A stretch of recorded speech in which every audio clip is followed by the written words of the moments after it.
सनोज मिश्रा वो नाम है जो काफी लंबे समय से सुर्खियों में है। कभी वायरल गर्ल मोनालिसा को हीरोइन बनाकर तो कभी जेल में जाने को लेकर। लेकिन हाल ही में उन्होंने ऐसा खुलासा कर दिया जिसके बाद दर्शकों में उत्साह की लहर दौड़ गई है। दरअसल मामला है फिल्म का, जहां जल्द ही उनकी film the diary of Manipur आने वाली है। तो वहीं उससे पहले उन्होंने एक बड़ा ऐलान कर दिया है कि आने वाले दिनों में वो संदेश खली फिल्म डायरेक्ट करेंगे।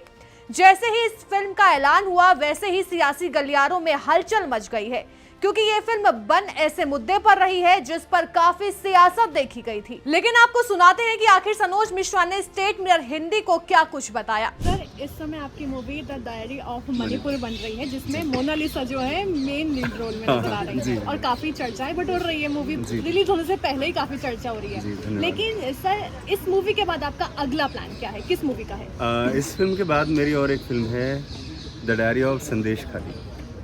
नाम से जैसे पता नहीं चलेगा आखिर क्या है ये। तो संदेश खाली वेस्ट बंगाल में एक ऐसी जगह है, एक ऐसा विधानसभा एरिया है जहाँ पर एक दुर्दांत किस्म के आदमी का राज हुआ करता था और वहाँ पर उसके शासनकाल में करीब 20 से 25,000 महिलाओं के साथ रेप हुआ और इन सारी घटनाओं को दबा दिया गया। मैं सारे साक्ष्य के साथ इस फिल्म को लेकर के आ रहा हूँ।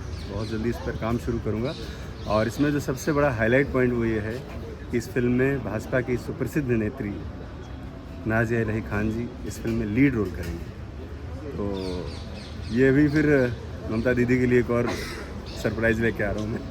तो आप नाज़िया इलाही खान जी का जिक्र कर रहे हैं, तो क्या वो इस मूवी के लिए तैयार हो गई? उन्हें हाँ बोल दी है? जी बिल्कुल। एक्चुअल में वो मुझे लगता है दुनिया की सबसे हिम्मती और ताकतवर महिला है और मैंने उस विषय पर जब चर्चा की तो उन्होंने इस पर सहमति दी। उसके साथ साथ मुझे उसमें हेल्प भी करी, मतलब रिसर्च वर्क में या जो भी वहाँ का ग्राउंड लेवल पे जो काम है वो हो रहा है। और ये भी लोगों के लिए सरप्राइज होगा क्योंकि अभी तक लोगों ने उनको एज ए नेत्री देखा है और पहली बार उसमें अभिनेत्री के रूप में आएंगी इस फिल्म में। सर देखिए, आप एक ऐसी फिल्म के बारे में बता रहे हैं जिसको बनाने में काफ़ी चैलेंजेस का आपको सामना करना पड़ सकता है, तो इसके लिए आप पहले से ही प्रिपेयर हैं? आप 4-5 साल से देख रहे हैं मुझे चैलेंज पे चैलेंज ही तो आ रहे हैं, चाहे राम जन्मभूमि हो, चाहे काशी टू कश्मीर हो, चाहे फिर the diary of West Bengal हो या फिर डायरी ऑफ मणिपुर। तो इस चैलेंज है और मैं चैलेंज एक्सेप्ट करता हूँ। चैलेंज के साथ साथ क्या है, मैं सच बोलना जानता। जैसे नाज़िया जी सच बोलती है, मैं ही चाहता हूँ मैं भी सच बोलूँ और ये सच है। मैं कोई किसी सरकार को बदनाम करने के लिए या किसी सरकार के लिए काम नहीं करता हूँ। मैं एक मेकर हूँ। मुझे लगता है जो 70-80 सालों से चीज़ों को दबाया गया है, जिन पर काम नहीं किया है लोगों ने, अब इस सरकार में आकर खुलकर बोलें और खुलकर काम करें। तो आपने सनोज मिश्रा को सुना कि कैसे इस फिल्म को लेकर वो तैयारी कर रहे हैं। गांधीगिरी, लफंगे नवाब, राम की जन्मभूमि समेत कई फिल्मों में काम किया। सनोज मिश्रा बॉलीवुड फिल्म डायरेक्टर हैं। वो पिछले 1 दशक से ज्यादा समय से हिंदी फिल्मों में एक्टिव हैं। दरअसल संदेश खली पर सनोज मिश्रा इसलिए फिल्म बना रहे हैं क्योंकि वहां जमकर बवाल देखा गया। टीएमसी नेता शाहजहां शेख और उसके समर्थकों पर गरीबों की जमीन हड़पने और महिलाओं के यौन उत्पीड़न के आरोप थे। संदेश खली केस को समझने के लिए कुछ दिन पीछे जाना होगा। ईडी ने बंगाल के संदेश खली में टीएमसी नेता शाहजहां शेख के घर पर छापेमारी की थी।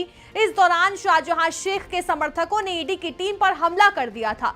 ईडी की टीम पर हमले के बाद ही शाहजहां शेख के कांड की खबर सामने आई, जब महिलाओं ने सामने आकर कहा कि कैसे उसने और उसके समर्थकों ने महिला का यौन उत्पीड़न किया और गरीबों की जमीनें हड़पी। इसलिए सनोज मिश्रा ने तय किया है कि वहां की महिलाओं के साथ क्या कुछ हुआ, इसका सच वो दुनिया के सामने लाएंगे।